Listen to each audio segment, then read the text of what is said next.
हिंदी में यूपीएससी की तैयारी से संबंधित प्रोग्राम्स को देखने के लिए सब्सक्राइब करें study IQ IAS Hindi. Hello दोस्तों, मैं मनोज कुमार आप सभी लोगों का स्वागत करता हूं आपके अपने channel study IQ IAS Hindi पर। दोस्तों, आज हम लोग बात करेंगे मध्यकालीन स्थापत्य कला के बारे में। आप अच्छे से जानते हैं कि मध्यकालीन स्थापत्य कला भारत की इंडो इस्लामिक स्थापत्य कला के नाम से भी जानी जाती है, यानी कि एक ऐसी स्थापत्य कला जिसको हम संक्रमण काल की स्थापत्य कला भी कह सकते हैं, क्योंकि इसमें भारतीय परंपरा और मुस्लिम परंपरा यानी कि इस्लामिक परंपरा दोनों का मिश्रण किया गया और इसमें एक नई परंपरा का विकास हुआ, जिसका एक उत्कृष्ट उदाहरण आपके सामने है। आप देख रहे हैं ताजमहल। ये भारत की मिश्रित संस्कृति, मिश्रित स्थापत्य कला का सबसे अच्छा उदाहरण है, जिसको आप लोग इंडो इस्लामिक शैली के नाम से भी जानते हैं। ठीक है ना। तो आज इसी पर हम लोग चर्चा करेंगे और इसमें हम जो चर्चा करेंगे वो सभी चीज़ों के बारे में चर्चा करेंगे कि यह कला कैसे विकसित हुई, इसमें क्या क्या विशेषताएं हैं, कैसे कैसे किस किस चरण में क्या क्या बदलाव हुए और कौन कौन से रूप इसके सामने आए हैं। तो चलिए इसको हम स्टार्ट करते हैं। आप सभी लोग जल्दी से क्लास को ज्वाइन कर लीजिए और हो सके तो क्लास को शेयर जरूर कर दीजिएगा, जिससे कि सभी लोगों तक ये क्लास पहुंच सके। ठीक है ना। तो देखिए, सबसे पहली बात ध्यान रखिएगा, मध्यकालीन स्थापत्य कला की जो विशेषता है वो ये है कि इसे हम इंडो इस्लामिक स्थापत्य कला भी कहते हैं, यानी कि भारत की और इस्लामिक संस्कृति की दोनों को मिश्रित रूप से विकसित किया गया, इसे हम कहते हैं। यानी कि ये रहा भारतीय और इस्लामिक संस्कृति का इसमें मिलन है, दोनों तरह की चीजों का मिलन है और यह परंपरा 12वीं सदी से लेकर के 18वीं सदी तक चलती रही प्रॉपर तरीके से, क्योंकि उसके बाद स्थापत्य कला पर का विकास बहुत कम हुआ, क्योंकि अंग्रेजों का प्रभाव बढ़ता चला गया और मुगल शासक कमजोर होते चले गए। तीसरा पॉइंट इसमें ध्यान रखिएगा दोस्तों कि यह 3 अलग अलग चरणों में विकसित हुई है, जो आपके सामने है, देख सकते हैं। एक, दिल्ली सल्तनत का पहला चरण, जिसमें सुल्तान शासकों ने, दिल्ली सल्तनत के सुल्तान शासकों ने इसे विकसित किया, उसको आगे बढ़ाया। उसके बाद इस परंपरा को मुगल शासकों ने आगे बढ़ाया और साथ के साथ इसी समय इन दोनों के पैरेलल ही हम कह सकते हैं, या इन दोनों के बीच में इनके समानांतर एक तीसरी प्रांतीय शैली भी विकसित हुई थी। ठीक है ना। तो ये 3 अलग अलग आपके रूप हैं, 3 अलग अलग चरण हैं, जिनका भारत में इंडो इस्लामिक स्थापत्य कला के रूप में विकास हुआ है। ठीक है ना। अब हम देखें तो इसमें क्या विशेषता है, दोनों में क्या क्या चीजें शामिल कर सकते हैं, इसको हम देख सकते हैं। इंडो इस्लामिक कला, इसमें है आपकी भारतीय और इस्लामिक शैलियों का मिश्रण है। इसके अंतर्गत देखेंगे तो भारतीय शैली की जो विशेषता है, जिसे हम कहते हैं शहतीर। शहतीर बोले तो हम जो बीम कहते हैं उसको हम सहतीर कहते हैं, यानी कि छतों के ऊपर जो बीम या लेंटर टाइप के जो डाले जाते हैं उनको सहतीर कहा जाता है। यह हमारी अपनी परंपरा है। स्तंभ का प्रयोग, पिलर्स, और यह हमारी परंपरा प्राचीन काल से चली आई है। ठीक है ना। पत्थरों का प्रयोग और अलंकरण, अलंकरण में अगर आप देखेंगे तो फूल, पत्ती, धार्मिक प्रतीक चिन्ह, ये सभी चीजें इसमें शामिल हैं। यानी कि धार्मिक प्रतीक चिन्ह में देखेंगे तो स्वास्तिक है, ठीक है ना, फूल हैं, पत्तियां हैं, बेल बूटे हैं, ठीक है ना, विभिन्न प्रकार के पशु पक्षी और जानवरों की आकृतियां उकेरी गई हैं। वो सारी की सारी हमारी भारतीय परंपरा थी और उसको बाद में जाकर के इस्लामिक परंपरा के साथ जोड़ा गया। तो इसमें जो परंपरा आई वो है आपकी मेहराब।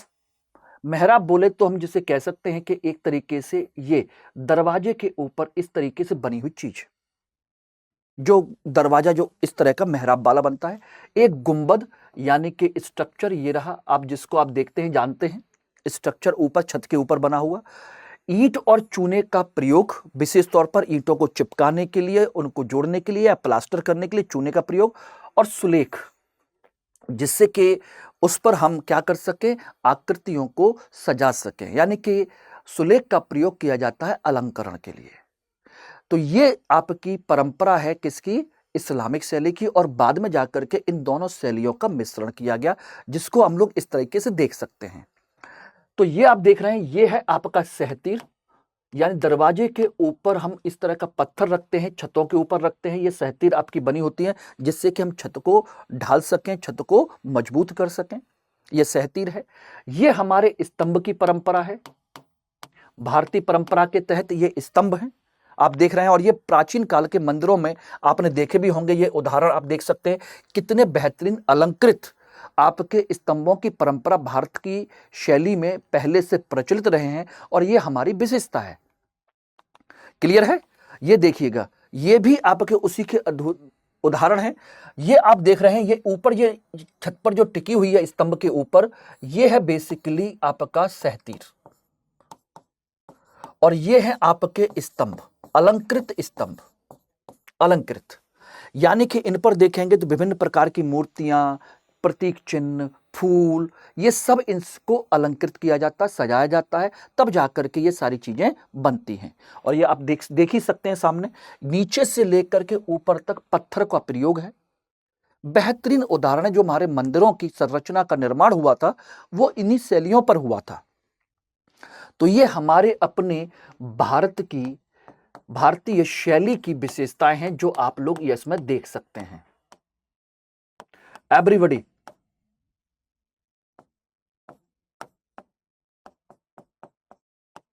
भारतीय शैली की विशेषताएं। अब इसी के साथ अगर हम बात करें तो ये है आपके फारसी शैली, यानी कि इस्लामिक शैली कह सकते हैं। ये जो आप देख रहे हैं, ये जो स्ट्रक्चर है ये दरवाजे का, ये है आपका मेहराब। ठीक है ना, मेहराब। और ये जो ऊपर स्ट्रक्चर देख रहे हैं ये है आपका गुंबद। अब कहोगे ये तो मुगलों के समय हुआ था, तो हम इस समय जो बात कर रहे हैं वो पूरे मध्यकाल के बारे में बात कर रहे हैं। यानी कि ये जो दरवाजा देख रहे हैं, ये वाला जो गेट है, ये भी मेहराब है, ऊपर गुंबद है। ठीक है ना। और इसको जो इस समय जो मुगलों के समय में ये पत्थरों का प्रयोग हो गया है, अन्यथा ये पहले ईंटों का प्रयोग हुआ करता था। इसमें और नजदीक से देखने की कोशिश करेंगे तो आप देख सकते हैं कई सारी चीजें हैं इसमें, जिसमें आपको अलंकरण के लिए सुलेख पद्धति, जिसको हम कहते हैं कैलीग्राफी, यानी कुरान की आयतें या अच्छी अच्छी बातों को बहुत अच्छे स्टाइल में लिखा जाता था और उसी से उनको अलंकृत किया जाता था। क्योंकि इस्लामिक परंपरा में स्टार्टिंग फेज में एक चीज जो प्रचलित नहीं थी वो ये थी कि इस्लाम में आप किसी भी जीवित चीज का चित्र या मूर्ति या कुछ भी आप नहीं बना सकते। यानी कि जिसमें जीवन है उसको आप उकेर नहीं सकते, क्योंकि उसको बनाने का काम खुदा का है, ईश्वर का है। इसीलिए फूल पत्ती और ये तमाम तरह की जो चीजें हैं उनको इस्लामिक परंपरा में मना किया गया है। बाद में जाकर के मुगल शासकों ने इस परंपरा को तोड़ दिया और उन्होंने उन सारी चीजों को अपनाया जो उनको ठीक लगी, क्योंकि सूफी संतों ने उस परंपरा को मानने के लिए कहा था। उन्होंने साफ साफ कहा था कि भाई खुदा की बनाई हुई चीज को अगर आप बनाते हैं, उकेरते हैं, तो इसका मतलब है आप खुदा से खुद ब खुद जुड़ रहे हैं। इसलिए बाद में जाकर के ताजमहल के बारे में आप देखते होंगे, जानते भी होंगे, तो ताजमहल में बहुत अच्छे अच्छे फूल पत्ती, पेड़ पौधे, बहुत अच्छे अच्छे बेल बूटे बनाए गए हैं, उन पर उकेरे गए हैं जिनमें जीवन है। तो बाद में जाकर के मुगल शासकों ने इस परंपरा में ये चेंज किया था, लेकिन स्टार्टिंग में दिल्ली सल्तनत में ऐसी चीजें नहीं थी। एवरीवन, इट इज क्लियर हो गया? तो ये आपकी परंपरा है। और इसी के साथ आप लोगों को एक चीज और मैं बताना चाहता हूं, ध्यान रखिएगा। अगर आप में से कोई भी व्यक्ति चाहता है कि मेरे साथ हिस्ट्री ऑप्शनल की क्लास करे और उसका टारगेट, जो मेरा टारगेट है कि मैं कम से कम आप लोगों को 300 से ज्यादा, 500 में से, ऑप्शनल में से आपको 60% से ज्यादा मार्क्स दिलवा सकूं, और हिस्ट्री में बहुत आसानी से आते भी हैं। बहुत ही सिंपल तरीके से कहानी के तौर पर इतिहास को दिमाग में सेट करना होता है और अपनी भाषा में लिखना होता है। कोई इसमें सिद्धांत नहीं, कोई आपके चिंतक नहीं, ठीक है ना, कोई टेक्निकल टर्मिनोलॉजी नहीं, कोई टेक्निकल लैंग्वेज नहीं, ठीक है ना। वो सारी चीजें इसमें आसानी से आप कवर कर सकते हैं। अपनी भाषा में अपनी बात लिखिए और आराम से इसमें 300 प्लस नंबर लेकर के आइए। अब कहते हैं कि इसमें बहुत ज्यादा डेट या बहुत ज्यादा फैक्ट लिखने पड़ते हैं, ऐसा नहीं है दोस्तों। इसमें कोई ज़्यादा फैक्ट नहीं, बल्कि कंसेप्ट आपको याद रखना होता है। ऑप्शनल में आपको फैक्ट्स मुश्किल से 10% भी याद नहीं करने, जीएस से बहुत कम करना है। तो इसमें आप लोग अभी 5 तारीख तक इसमें एडमिशन ले सकते हैं, 5 अगस्त तक एडमिशन ले सकते हैं।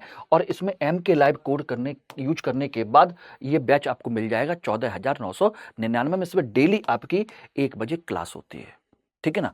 अगर आप चाहते हैं मेरे साथ इतने आसान तरीके से हिस्ट्री ऑप्शनल पढ़ना, तो डेफिनेटली इस बैच को ज्वाइन कर लीजिए और भरोसा रखिए आप के इतने नंबर आएंगे, जितना मैं कहता हूं उतना करते जाएंगे तो मेरे आ सकते हैं, तो आपको मैं दिलवा भी सकता हूं। सो जल्दी कीजिएगा, ठीक है ना। बाकी कोड लगाना मत भूलिएगा। ये मेरा टेलीग्राम, इंस्टाग्राम और मेल आईडी है, जिसके थ्रू आप मुझे कांटेक्ट कर सकते हैं, मुझसे जुड़ सकते हैं। और ये टेलीग्राम का बार कोड है, इसको भी आप स्कैन करके मुझसे कनेक्ट हो सकते हैं। ओके, ध्यान रखिएगा। चलिए, अब इसके बाद हम बात करते हैं मध्यकालीन स्थापत्य कला में सबसे पहला चरण दिल्ली सल्तनत की स्थापत्य कला के बारे में। किसके बारे में? दिल्ली सल्तनत की स्थापत्य कला। तो सबसे पहला चरण जो है वो दिल्ली सल्तनत की स्थापत्य कला है दोस्तों। इसमें हम देखेंगे तो आपके 1 2 3 4 चरण हैं दिल्ली सल्तनत का। पहला चरण है स्थापत्य कला का गुलाम वंश, दूसरा चरण है खिलजी वंश, तीसरा चरण है तुगलक वंश, चौथा चरण है सैयद और लोदी वंश। ये 4 चरणों में आपकी दिल्ली सल्तनत में स्थापत्य कला का विकास हुआ है। क्लियर है? और ये जो पहला चरण है दोस्तों, ध्यान रखना, इसे हम प्रारंभिक चरण कहते हैं, क्योंकि यहां पर अभी किसी कला का विशेष तौर पर विकास नहीं हुआ, बल्कि उनकी अपनी जरूरतों के हिसाब से इसको विकसित किया गया, ठीक है ना। यानी कि उनकी आवश्यकताओं के हिसाब से इसे विकसित किया गया। ये जो चरण है, इसमें आपका इस्लामिक परंपरा का प्रयोग शुरू हुआ।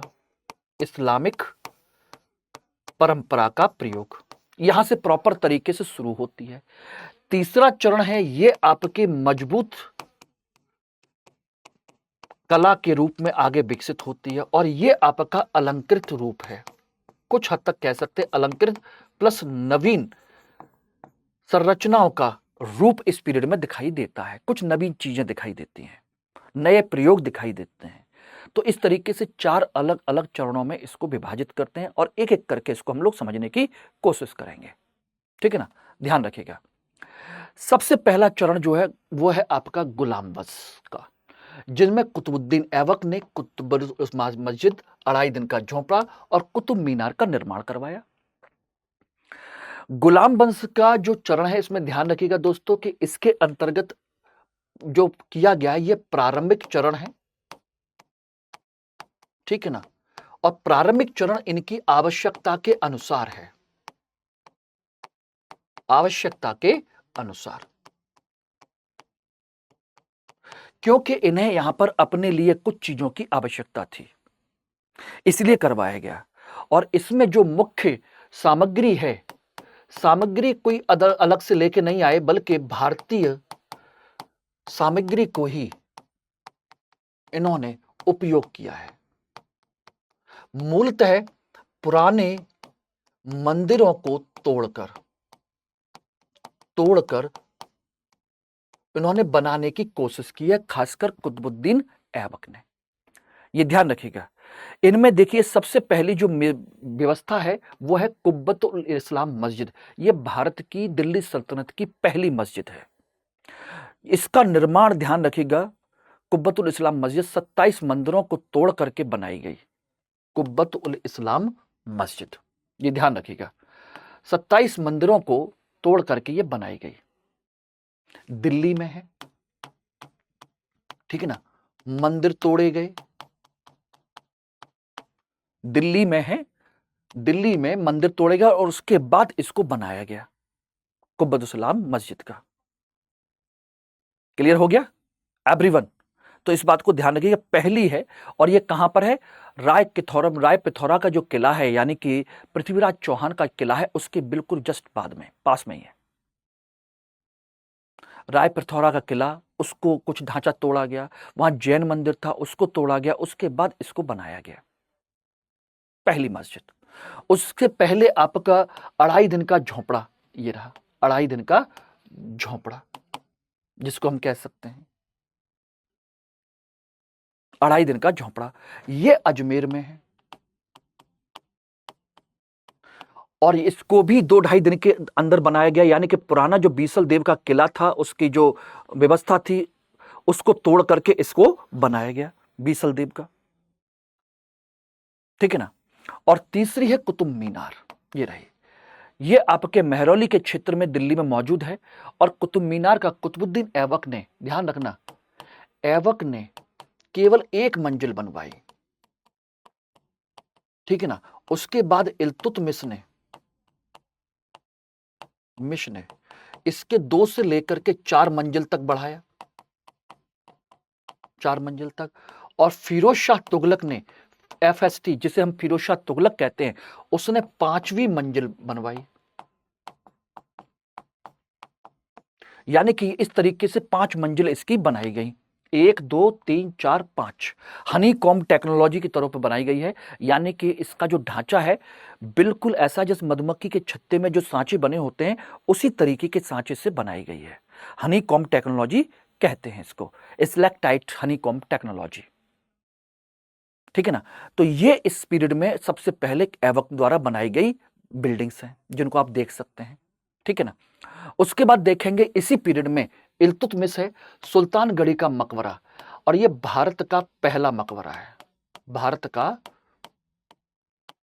पहला मकबरा, ठीक है ना, ये रहा।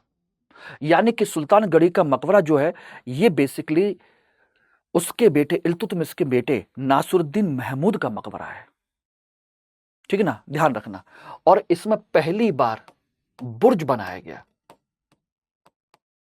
पहली बार एक बुर्ज का निर्माण किया गया। बुर्ज यानी कि दीवार के ऊपर एक बैठने की छतरी नुमा संरचना होती है, ठीक है ना, बुर्ज बनाया गया।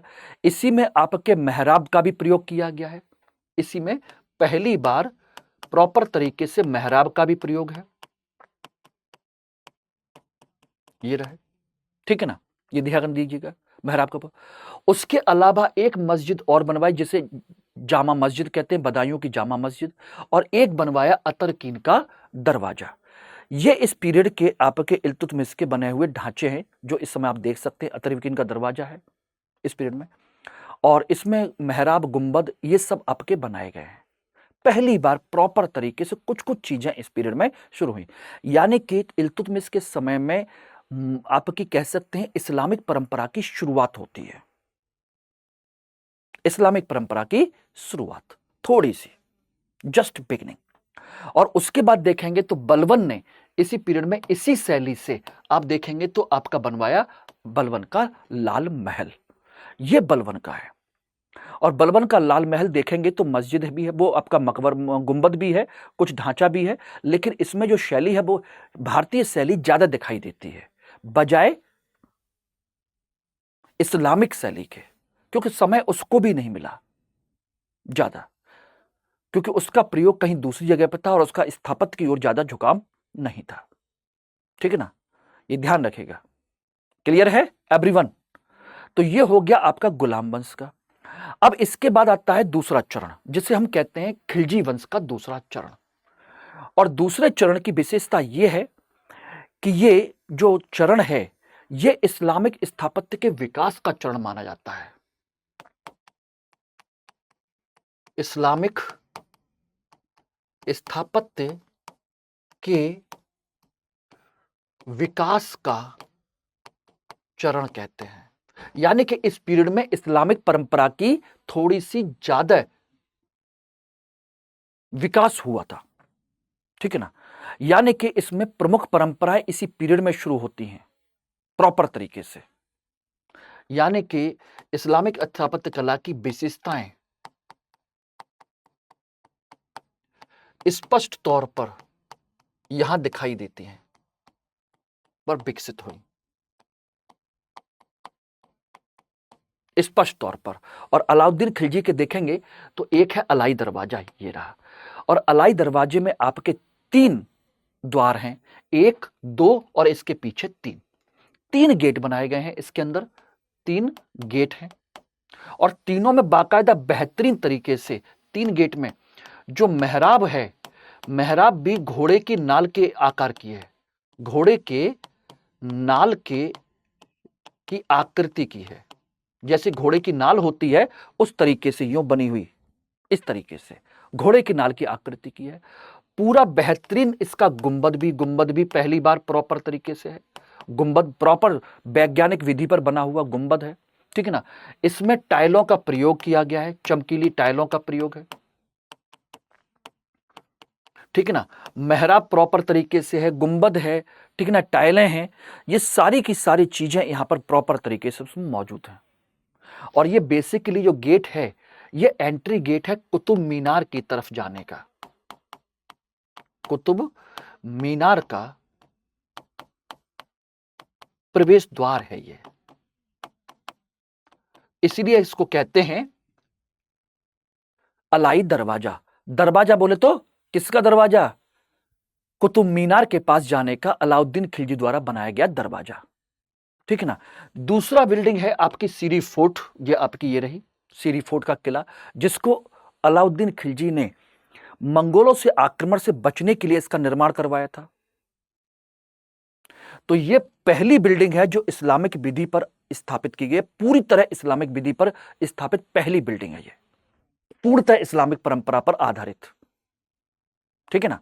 यह सीरी फोर्ट, उसके अलावा हौज खास बनवाया दिल्ली में, 1000 स्तंभों का महल बनवाया, 1000 सितून का महल, यानी कि 1000 स्तंभों का महल भी कहते हैं इसको। तो ये सारे के सारे इसमें आपके अपनाए गए हैं। तो लेकिन इसमें सबसे इंपॉर्टेंट ध्यान रखना, यह पूर्णतः इस्लामिक विधि पर आधारित पहली बिल्डिंग है, पहली बिल्डिंग ये रही, पूर्णतः इस्लामिक विधि पर आधारित पहली बिल्डिंग, इसको याद रखिएगा एवरीवन, क्लियर है। तो ये आपके इस समय। अब आ जाते हैं हम लोग तीसरे चरण में, जिसे हम तुगलक वंश का चरण कहते हैं, तीसरा चरण है। और तीसरा चरण जो है, ध्यान रखना, इस चरण की जो विशेषताएं बताने जा रहा हूं वो है आपका संकट का काल। संकट का काल कहलाता है, या इसी को हम कहते हैं पतन का काल, स्थापत्य कला के पतन का काल भी कहते हैं।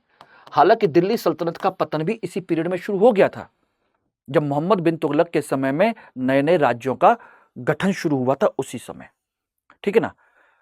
अब पतन का काल था, इसका मतलब था कि इस पीरियड में, ध्यान रखिएगा, जो महत्वपूर्ण विशेषता है वो ये है कि इस पीरियड में संसाधनों की कमी थी, संसाधनों की कमी, क्योंकि इनके पास पैसे की कमी थी, संसाधन नहीं थे। इसीलिए इन्होंने क्या किया, संसाधनों की कमी की वजह से इन्होंने मजबूती पर बल दिया, मजबूती पर बल, ठीक है ना। और आपके घटिया पत्थरों का प्रयोग किया, घटिया पत्थर यानी कि मटमैले पत्थर जो देखने में भी अच्छे नहीं लगते, निम्न स्तर के सस्ते भूरे पत्थर का प्रयोग किया है।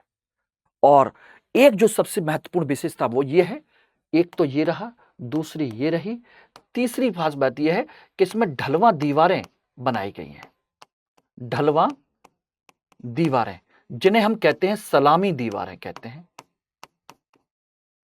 सलामी दीवारें।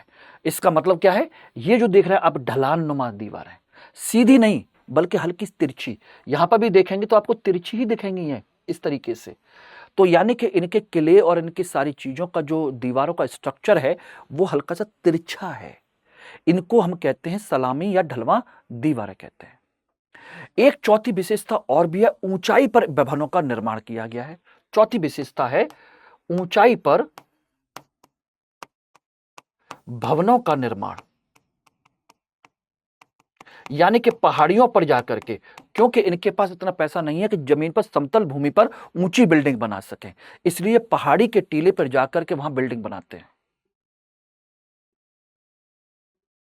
ठीक है ना। और पांचवी चीज जो है, ये हम कह सकते हैं इस पीरियड में किले यानी कि नगर और किलों का निर्माण किया गया, ज्यादा शहर बसाए गए। ठीक है ना, ध्यान रखना। और इसी पीरियड में एक चीज और भी है, वो ये है कि इसमें अलंकरण कम, लेकिन भारतीय जो शैली है उन पर गुंबदों पर कलश की स्थापना की गई है, कलश और कमल की स्थापना, यानी भारतीय शैली को इसमें शामिल किया गया है। भारतीय शैली, वो भी कहां पर, गुंबद पर। क्या, कलश और कमल का प्रयोग। ये देख रहे हैं ना, ये रहा, यानी कि उल्टा मटका रखा हुआ और कमल का सांचा बनाया हुआ। विशेष तौर पर यह भारतीय परंपरा इसमें शामिल की गई। साथ के साथ स्तंभ और आपके क्या कहते हैं, सहतीर, दोनों का प्रयोग किया गया यहां पर। अब इसमें देख सकते हैं, ये जो आप एग्जाम्पल देख रहे हैं, ये है आपका तुगलकाबाद का फोर्ट,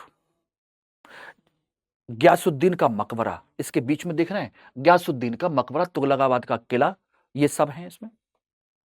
ठीक है ना, ये देखिएगा ग्यासुद्दीन का मकबरा, बिल्कुल उसी तरीके से जैसे आपका अलाई दरवाजा बना हुआ है, उसी तरीके से। और ऊपर आप देख रहे हैं ना, कलश और उल्टा कमल, ये रहा।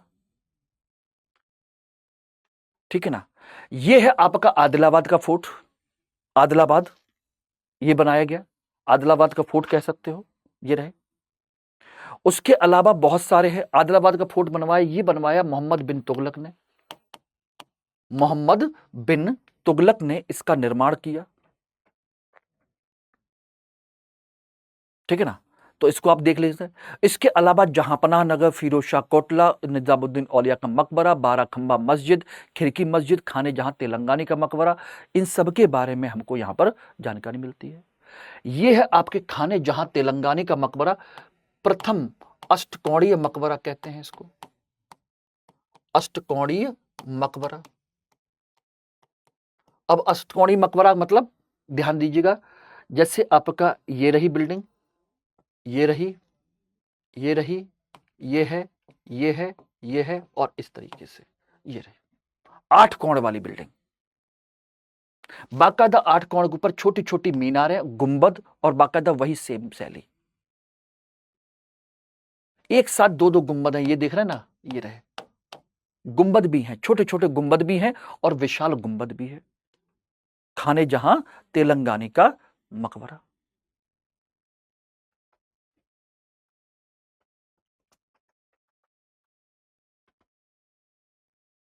ठीक है ना, एवरीबॉडी। कुछ लोग कहते हैं कि इसी समय आपका फिरोज शाह तुगलक ने भी बनवाया था, फिरोज शाह तुगलक ने इसका मकबरा बनकर निर्माण किया था। ठीक है ना, तो ये ध्यान रखिएगा।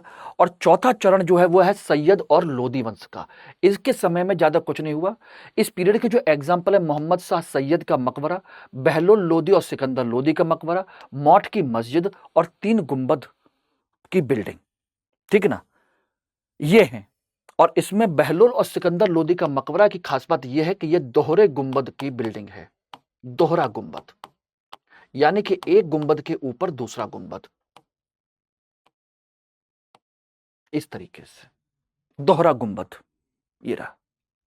ठीक है ना, मौठ की मस्जिद है, 3 गुंबद हैं। ये इस पीरियड में शुरू हुई, यानी कि इस पीरियड की परंपरा ही है दोहरे गुंबद वाली, दोहरा गुंबद की परंपरा। और दूसरी एक परंपरा और भी थी इसी पीरियड में, जो आपको देखने की और समझने की जरूरत है।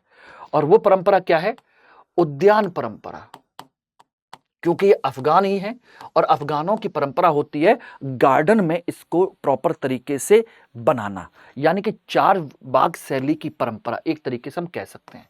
यहां पर आपका अष्टकोणीय मकबरा बनेगा, ये 4 बाग बनेंगे इस तरीके से। इसी परंपरा को आगे जा करके किसने उठाया, मुगलों ने उठा करके उसको विकसित किया, इसी को। और इनमें रंगीन चित्रकारी, रंगीन टाइलों से सजावट, अष्टकोणीय मकबरा, उद्यान परंपरा, ये इस पीरियड की विशेषता है, ये रहे। ठीक है ना, साथ के साथ रंगीन टाइल है, रंगीन टाइल का प्रयोग। तो आई थिंक आप लोगों को समझ में आ गया होगा कि दिल्ली सल्तनत के किस किस चरण में कैसी कैसी परंपराओं का विकास हुआ, किस तरीके से विकास हुआ और उसमें क्या क्या बदलाव आए। होपफुली कि आप लोग इस सब चीजों को समझ सकते हैं, जान सकते हैं और देख सकते हैं। एवरीवन, ये रहे, आप देखेंगे तो ये आपका सिकंदर लोदी का मकबरा, अब आप देख लीजिएगा। इसमें दूसरे और कुछ नहीं है, बस यही एक स्ट्रक्चर है, ठीक है ना। और इसी के साथ में एक चीज और ध्यान रखिएगा कि आज शाम को 6 बजे ये बैच जो है आपका प्रतिज्ञा इवनिंग बैच 2025 के लिए इसका एडमिशन क्लोज हो रहा है, जिसमें पॉलिटी की क्लास आपके अमृतसर स्टार्ट किए हैं। 3 अगस्त यानी कि आज इस बैच में एडमिशन क्लोज हो जाएगा, इसलिए आप अभी भी इस बैच में एडमिशन ले सकते हैं मात्र 27,999 रुपए में MK लाइव कोड के साथ में, जिसमें आप लोग अगर 2025 का प्री हमारे साथ बैठ करके तैयारी करते हैं, प्री क्वालिफाई करते हैं, तो आपकी पूरी फीस इसमें रिफंड कर दी जाएगी। और साथ के साथ अगर इसमें आप ऑप्शनल का बैच भी ज्वाइन करते हैं इसके साथ कंबाइंड में, जिसकी फीस और दोनों मिलाकर कम हो जाएगी, तो उस कंडीशन में भी आप की ऑप्शनल की फीस भी रिफंड कर दी जाएगी, क्योंकि ऑप्शनल भी प्रतिज्ञा बैच है। तो आप चाहो तो दोनों बैच को एक साथ ज्वाइन कर सकते हो। और इसी के साथ अगर आप 2026-2027 का बैच ज्वाइन करना चाहते हैं, 2026 और 27 को टारगेट करते हुए लॉन्ग टर्म बैच स्टार्ट करना चाहते हैं, तो वो भी आपका बैच जो है 5 अगस्त से शुरू हो रहा है 32,999 रुपए में। कंप्लीट 2-2.5 साल का बैच है। MK लाइव कोड इस्तेमाल करेंगे तो मेरे साथ बैठ करके आप लॉन्ग टर्म बैच में अपनी सफलता को सुनिश्चित कर सकते हैं। और ये आपका बैच चलेगा शाम को 6 बजे, इवनिंग बैच है, इसलिए जितना जल्दी हो सके अपनी सीट को सुनिश्चित कीजिए और हमारे साथ एक प्रॉपर स्ट्रेटजी के साथ आगे बढ़िए। प्रॉपर तरीके से एक जो हमने स्ट्रक्चर बनाया हुआ है, जिसका पर्पज है सिर्फ आपकी सफलता, तो आराम से उस बैच को ज्वाइन करके अपने आप को सुरक्षित करिए और सफल होकर के अपने जीवन को एंजॉय कीजिए। मेरी बस यही कामना है कि आप अच्छे से इसको बढ़ाएं, ठीक है ना। और किसी तरह की कोई भी बात हो तो मुझे इस जगह पर मेल कर सकते हैं, मुझे कांटेक्ट कर सकते हैं। और ये मेरा टेलीग्राम बारकोड है, इसको भी आप ज्वाइन कर सकते हैं, इसमें सारी चीजें आप लोगों को मिल जाएंगी, ठीक है ना। तो ध्यान रखिएगा, बैच को चाहे ऑप्शनल का हो, लॉन्ग टर्म बैच हो या GS का बैच हो, सभी बैच इंपॉर्टेंट है। अब जिसको आपकी जैसी रिक्वायरमेंट है वैसा आप मुझे कांटेक्ट कर सकते हैं, बता सकते हैं, और मैं आपको गाइड करने के लिए तैयार हूं। Thank you very much. Hindi में UPSC की तैयारी से संबंधित प्रोग्राम्स को देखने के लिए सब्सक्राइब करें स्टडी IQ IAS हिंदी।